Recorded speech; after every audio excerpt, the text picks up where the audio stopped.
जय श्री सीताराम। राम राम मित्रों, क्या आप सभी जानते हैं राम नाम लेखन एक महानुष्ठान के समान है। कहते हैं राम जी का नाम मुख से उच्चारण करने से जितना फल मिलता है उससे कई गुना अधिक फल मानसिक जाप राम नाम का लेखन करने से प्राप्त होता है। कहते हैं पौराणिक मान्यताओं के अनुसार राम नाम लिखने वाला व्यक्ति भवसागर को पार करता है। धनी तो वही है जिसके पास राम नाम का धन है, क्योंकि प्रभु के नाम का धन जिसने कमा लिया वही दुनिया में सबसे बड़ा धनवान है।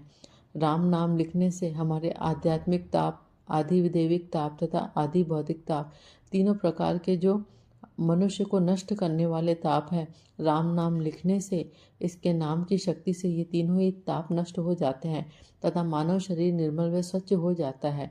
कबीरदास जी भी कहते हैं, कबीरा सब जग निर्धना धनवंता नहीं कोई। कबीरा सब जग निर्धना धनवंता नहीं कोई। धनवंता सोई जानिए जाको राम नाम धन होय।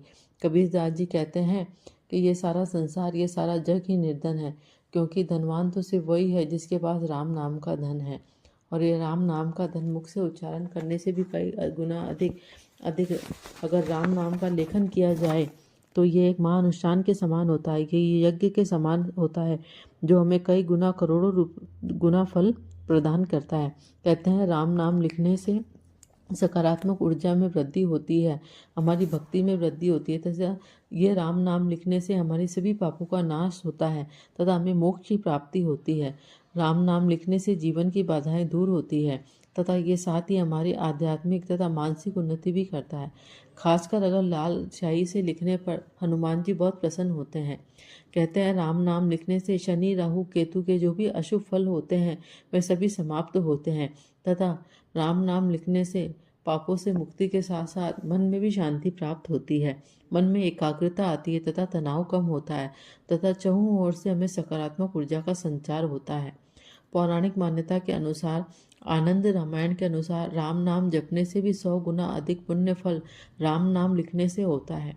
तुलसीदास जी ने भी रामचरितमानस में कहा है कि राम नाम कोई एक साधारण नाम नहीं है, बल्कि अपने आप में महामंत्र है।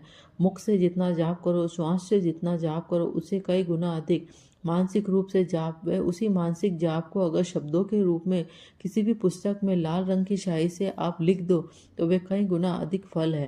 कहते हैं राम सुनूं राम ही कहूँ, राम सोचूं राम ही देखूं, राम लिखूं राम पढ़ूं, राम चाहूं राम ही मांगूं, राम में खोकर राम को ही ढूंढा करूं। सब पाकर राम ना पाया तो क्या पाया, लेकिन अगर सब खोकर राम को पाया तो क्या खोया। यही जीवन राम में हो जाए तो फिर किस बात का गम है। कहते हैं जीवन में अगर सब कुछ होकर राम को पा लिया तो फिर मैंने कुछ नहीं खोया, लेकिन सब कुछ पाकर अगर राम को ना पाया तो जीवन में कुछ नहीं पाया। इसलिए कहते हैं राम नाम लिखने से एक महानुष्ठान, एक यज्ञ के समान हमें फल प्राप्त होता है। कहते हैं मृत्यु के समय भी कुछ अंग सक्रिय रहते हैं, जिनमें से कान एक है। इसीलिए व्यक्ति की अंतिम शव यात्रा के समय राम नाम सत्य कहा जाता है, क्योंकि मृत्यु के बाद भी शरीर का कान सक्रिय होता है और जब इस कानों में राम नाम की ध्वनि जाती है तो चहुं दिशाओं से उसका उद्धार होता है तथा उसे मोक्ष की प्राप्ति होती है। इसीलिए राम नाम का उच्चारण किया जाता है।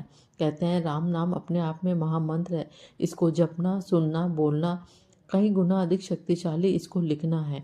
जितना हम इसको लिखते हैं उतना ही हमारी आत्मा जागृत होती है, क्योंकि इसको लिखने से, मुख से बोलने से केवल मुख सक्रिय होता है, लेकिन इसको लिखने से मन में एकाग्रता बढ़ती है, हमारी ज्ञानेंद्रियां, इंद्रियां, मानसिक मन तथा शरीर का हर अंग इसको लिखने में सक्रिय होता है तथा ध्यान इसी पे केंद्रित होता है।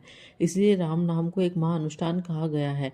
अगर आपको मेरे द्वारा दी गई ये जानकारी अच्छी लगी हो तो प्लीज़ इसे लाइक, शेयर, कमेंट में मेरे चैनल को सब्सक्राइब करना ना भूलें।